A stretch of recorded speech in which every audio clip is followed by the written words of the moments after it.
Olá, meu nome é Alice Coelho e eu faço parte do grupo 7 juntamente com a Maria Clara Versiani, a Amanda Mello, a Brenda Tonani, o Pedro Gorgulho e a Mariana Gouveia.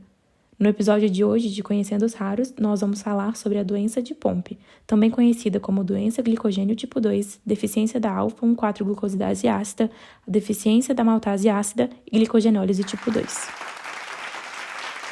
Hoje nós vamos abordar os principais pontos sobre o histórico da doença, dados sobre elas, seus sintomas, diagnóstico e tratamento.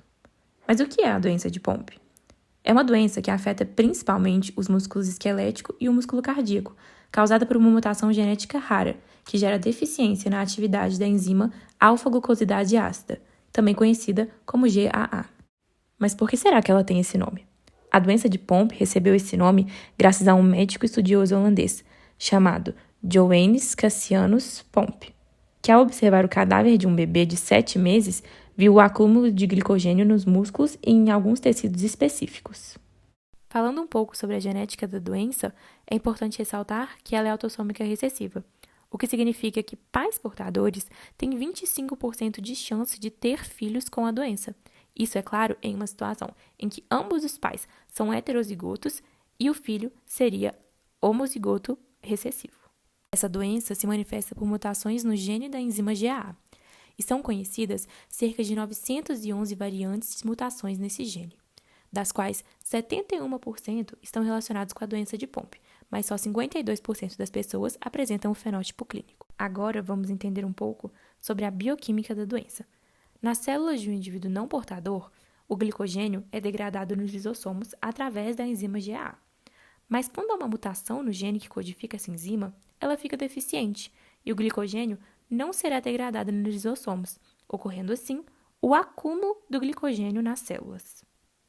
Sobre os sintomas, é importante ressaltar que ela pode ser apresentada de 3 maneiras diferentes: a infantil, a não clássica e a tardia. Na forma infantil ou clássica, o indivíduo possui atividade enzimática menor que 1% da normal, e ela se manifesta nos primeiros anos de vida. Nela, o paciente apresenta dificuldades respiratórias, insuficiência cardíaca, cardiomegalia, déficit na função contrátil, fraqueza muscular, problemas na alimentação e ela pode ocasionar a morte.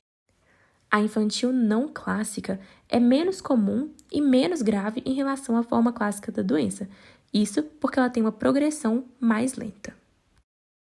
Já a tardia é diagnosticada em adultos e jovens e possui a atividade enzimática entre 1 e 40%, sendo menos grave.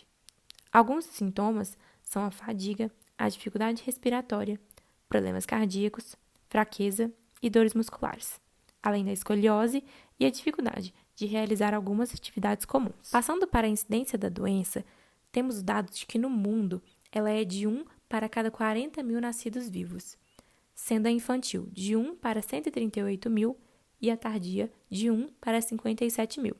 No Brasil, estima-se que a doença afeta 2.500 pessoas, mas apenas 10% são diagnosticadas e apenas 100 estão em tratamento. Ao se tratar do diagnóstico da doença de Pompe, ele é muito difícil, porque se fala de uma doença muito rara e de baixa incidência, que pode ser confundida com muitas outras doenças. Mas o diagnóstico normalmente envolve exames laboratoriais para avaliar a atividade da GAA, a análise gênica, o teste da bochechinha e a biópsia do tecido muscular. Infelizmente, a doença de Pompe não tem cura, mas ela possui tratamentos para que possamos aumentar a qualidade de vida do paciente e a sua expectativa de vida. Esses tratamentos envolvem a terapia de reposição enzimática, que é a transfusão intravenosa do GAA. Além disso, é importante um acompanhamento de diferentes profissionais da saúde, como médicos, fisioterapeutas, nutricionistas e enfermeiros. Dito isso, aqui finalizo o episódio de Conhecendo os Raros sobre a doença de Pompe. Muito obrigada pela sua atenção.